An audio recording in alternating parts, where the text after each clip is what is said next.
In the near future, humanity begins looking at space for alternative places to live and the possibility of finding intelligent life. This culminates in forming colonies both on Mars and the Moon. Major Roy works as an astronaut, which has been his dream since he was a little kid, and is currently taking a psych evaluation before accepting his next mission. He assures the doctors that he's fine, and he keeps up an excellent poker face, but he can't stop thinking about the fact his wife Eve has left him because his work takes up most of his time. Today's mission consists of fixing a robotic arm at one of Earth's many space antennas. Roy climbs an extremely high ladder without any trace of fear, but things quickly get nasty when a strange light begins blinking. Suddenly a power surge causes part of the antenna to explode and many astronauts begin falling to their deaths. Roy immediately goes looking for the power lever and shuts it down, but another explosion hits him and he falls as well. Surprisingly, he stays very calm, and when he's close enough to Earth, he releases his parachute, which allows him to land safely. Later at home, Roy thinks he should be feeling something after such an unlikely survival, but he only keeps remembering Eve telling him he has a self-destructive side. He also watches the news and learns that electrical storms have been wreaking havoc across the globe. Sometime later, the higher-ups from Spacecom call Roy for a top-secret meeting because they're very impressed by his ability to keep calm in the worst situations, plus the fact he has no family to hold him back. They show him spectrogram images of Neptune full of cosmic ray bursts, which are causing the electrical surges. The Lima project is brought up, a name Roy's familiar with because the commander behind that mission had been his father Clifford. It was the first manned expedition to the outer solar system, which began 29 years ago, but 16 years into the mission the ship disappeared and all data was lost. Deep space missions were halted after that. As far as they know, the crew was dead, however the power surges make them think Clifford may still be alive. The surges seem to be caused by an antimatter reaction, which was the material that fueled the mission. This may cause a potentially unstoppable chain reaction that could threaten the stability of the entire solar system and destroy all life in it. Spacecom wants Roy to travel to Mars and send a message to Clifford. Perhaps hearing his son's voice will finally make him send a sign back. Still keeping a poker face while hearing about his dad, Roy accepts the mission, although he knows he has no choice and they're just using him. Afterward, Roy begins getting ready for the trip and decides to watch the last video his father ever sent him, which was recorded right before he reached Neptune. The man left when Roy was still 16 and his message is mostly rambling about the possibility of finding life, but at least he ends it with an "I love you, son." At that moment Roy is approached by Pruitt, an old friend of his father's that will also go on this mission. Pruitt wants to know if Roy is doing well emotionally, and when Roy explains he still thinks his dad is dead, Pruitt points out they need to be ready for the possibility that Clifford is hiding from them. The night before the mission, Roy tries to record a message for Eve, but in the end he doesn't know what to say and doesn't record anything. For the next psych evaluation, he admits he hasn't slept much but he still feels ready, so his trip is approved. Since the mission is completely secret, Roy will fly commercially to the Moon as a cover and then reach Mars from there. The journey is very calm, but all passengers are reminded that the Moon is borderless and many mining zones are disputed territories in a state of war. When they make it to the colony, Roy notices it's become a commercial recreation and thinks Clifford would have hated it all. Roy and Pruitt take the train to the Spacecom base and Pruitt explains nobody here knows about their mission either. The launch pad is on the other side of no man's land, so they'll have armed personnel to protect them. Roy wonders what was the last time Pruitt talked to his dad, and Pruitt confesses it had been a fight. Since Pruitt had thought of retiring, Clifford called him a traitor. Pruitt wonders if Roy is worried, but Roy admits he isn't. He thinks his dad is a hero and is disgusted by how Spacecom wants to paint him as the villain.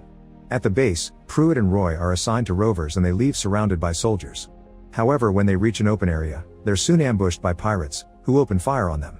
The two escorting rovers immediately go down, and Roy's suit gets punctured, but fortunately he manages to quickly fix it.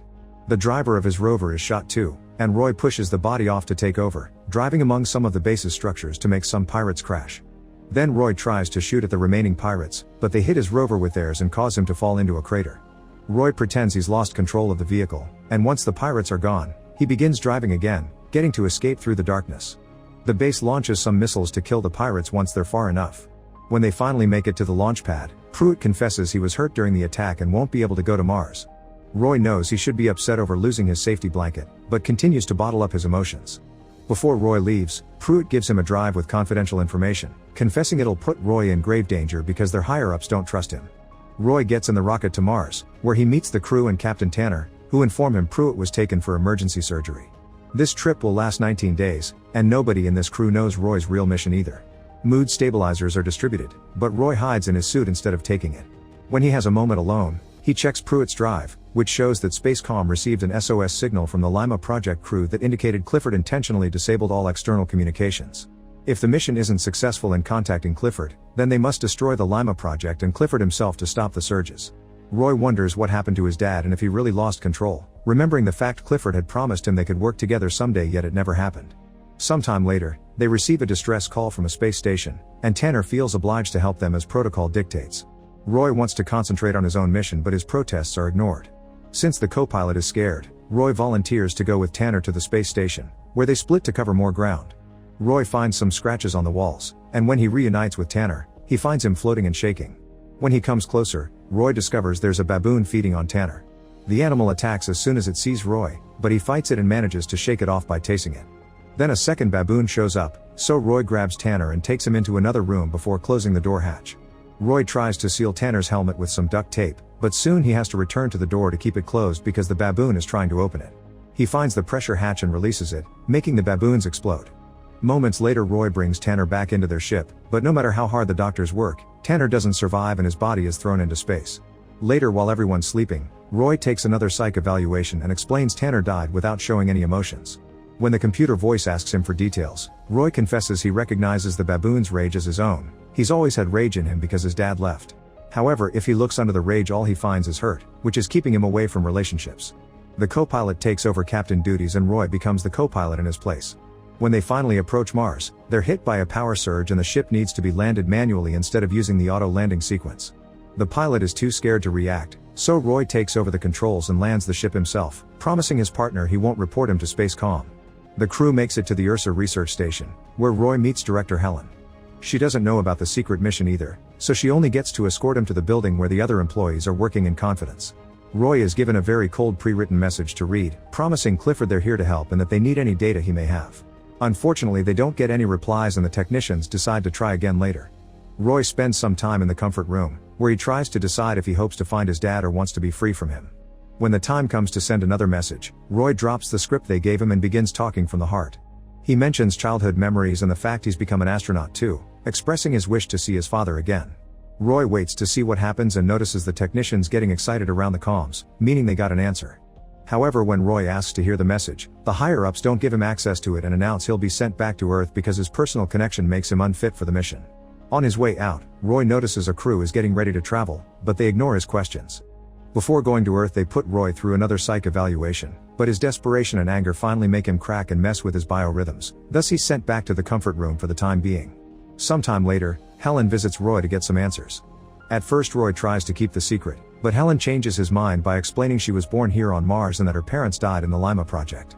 The higher-ups made her prepare a rocket with nuclear munitions, which will be leaving for Neptune soon, and she wants to know why. Roy tells her the little he knows, and Helen responds by sharing a video they received some time ago. It turns out Clifford is indeed alive, and screams can be heard behind him in the recording.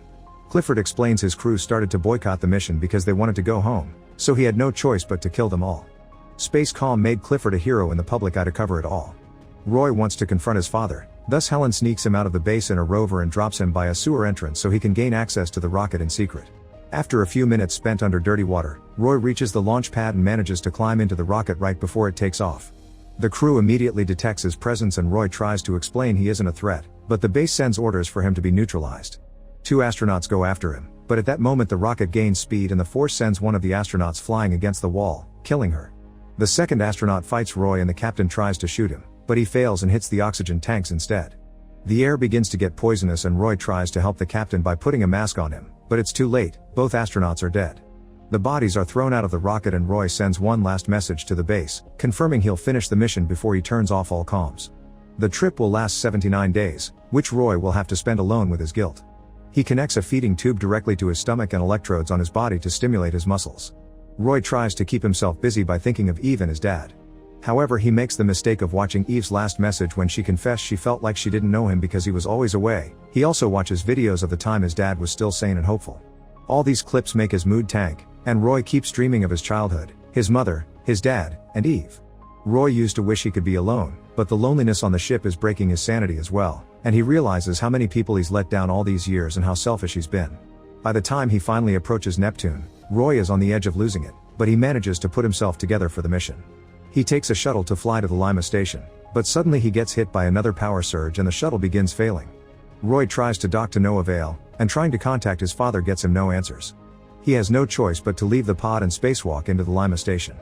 Inside, Roy finds the crew's bodies floating around and an old music video playing on a screen.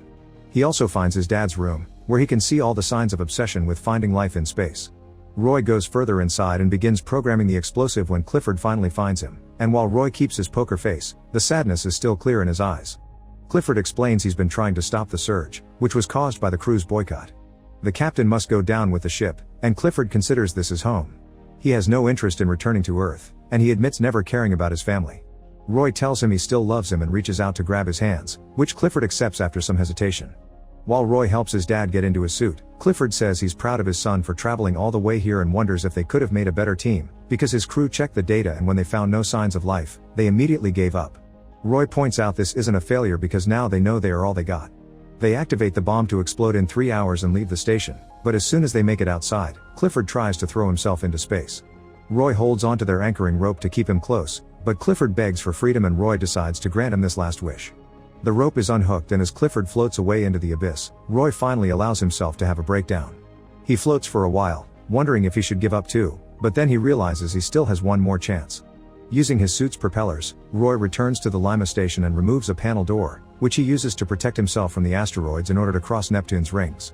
As he makes his way back to the rocket, Roy remembers the last words his father told him while he downloaded the research data. Clifford said that by obsessing so much on finding life, he ignored all the beauty on the planet's surfaces.